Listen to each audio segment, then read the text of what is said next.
Hello guys, welcome to my channel. Today we're gonna talk about finances, as well as to this approach that I came across that is really amazing, that I absolutely love. I thought I should share it with you since, well, it has influenced my life. I hope it influenced your life as well. So if you haven't subscribed to my channel, please do subscribe to my channel. I appreciate your support, and please comment on the section down below. I really would like to hear what you guys think and get feedback for the videos that I put out there for you guys. So the concept that I came across, it is the Dave Ramsey baby steps. If you haven't heard about Dave Ramsey, he's such an amazing person. He's really a financial guru. As well as I see him, and he's grooming also other people as well into the finance field.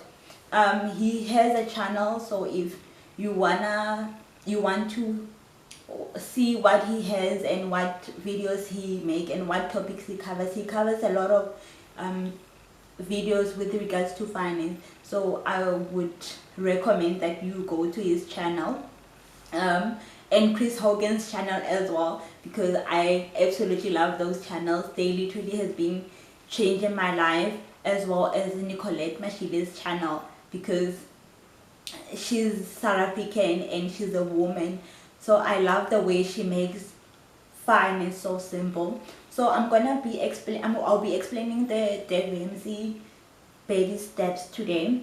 So according to Dave Ramsey, he says the first baby step to building wealth, he says, is having an emergency fund. Obviously, he says you must have a $1,000 emergency fund, but now because of we in South Africa, you have to make it relatable to you, meaning that you can actually find out what is the exchange rate for $1. Before, the exchange rate was like 15 rand, $1. That means that you probably need an emergency fund of 15,000. Obviously this applies to the middle class, depending on what's your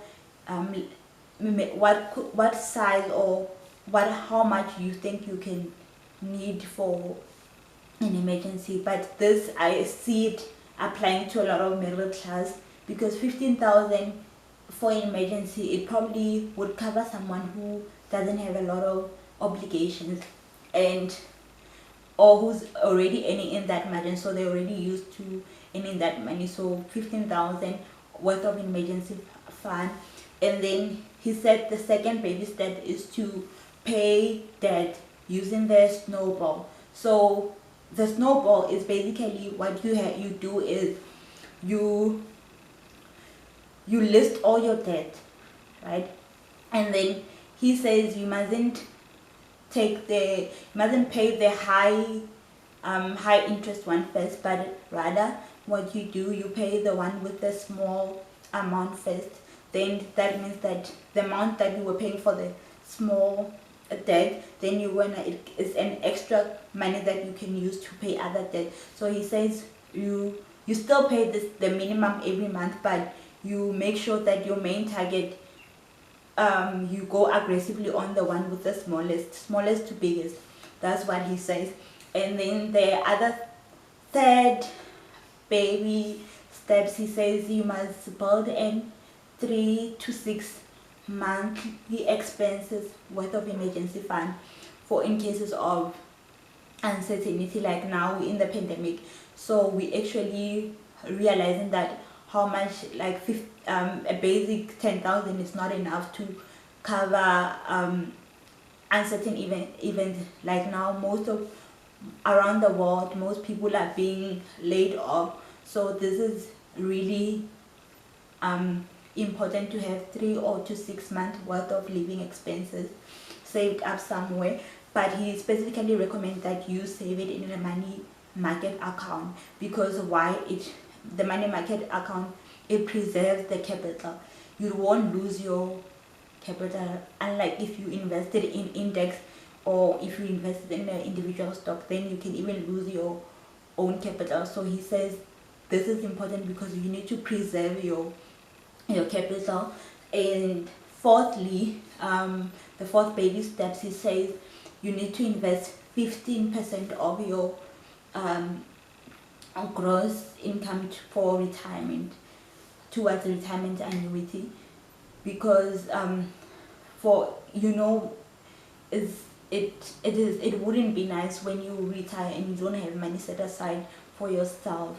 So when you are working, you should have hopes that when you retire, what you're gonna do, you'll be able to afford the lifestyle that you are living now.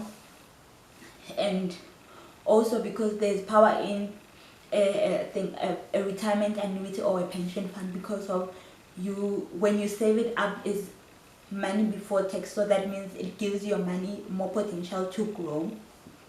And the fifth baby steps he talks about is, if you have a child, then you need to start saving up for their college fund, to make sure that they are covered for the future, and so that as well you don't have to tap out your money for their education. If you have an education and policy, then you are sorted. And the sixth baby steps he talks about is pay your mortgage loan, because actually on the second baby steps, when he say pay your debt using the snowball, he said you pay it but you leave the mortgage. So now on the sixth baby steps, he says you must pay your mortgage, basically because you won't be having debt anymore. So that means you literally have to go aggressive on your payment for mortgage.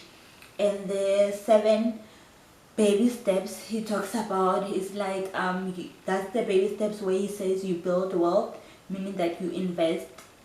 He actually recommends, he speaks highly of index, mutual funds. He speaks highly of mutual funds, and he says with that step 7, you need to be building wealth. If you have a church, you need to give back to charity. And another thing I love about Dave Ramsey's steps, he also says at times if you cannot give money, give your time. Your time is so important. He actually understands the value of time. That's one thing I love about his baby steps. But he says in all these baby steps, you must remember when you are doing the baby steps, you cannot skip baby step 2 or thing. No, you have to do them by order. Why? Because if you do the baby step 1, building an emergency fund, what that means, you have money. So when you're paying and when you go to baby number 2, where you're paying your debt, you still have you pay debt, but you still have that money saved up in case of there's something happens. You have money that you can use from the emergency fund, and then you have the 3 to 6 months worth of living expenses, because he understands that if you pay aggressively debt but you don't have money saved up somewhere, you'll end up going into debt again, because you borrow again wanting to settle that debt. So he understands that you need to have money saved first, and then you can attack your debt, because once you attack your debt, if something happens to you, okay, I still have money that I can use to live, to survive on. So, and then he said from baby step 4, 5 and 6 and 7, you can do them together, because by those ones you are no longer in debt. The only debt you have is your mortgage, which is a big debt. So now you can start saving up for your retirement, save up for your child's education fund, and then pay your mortgage, and then build wealth. So yeah, I absolutely love this baby steps, and I would recommend to anyone to actually do the baby steps, because I've seen how important they are. I'm still working towards the baby steps, so that's why I thought, because of they're actually impacting my life, they've influenced my life. I thought I should share it with you guys.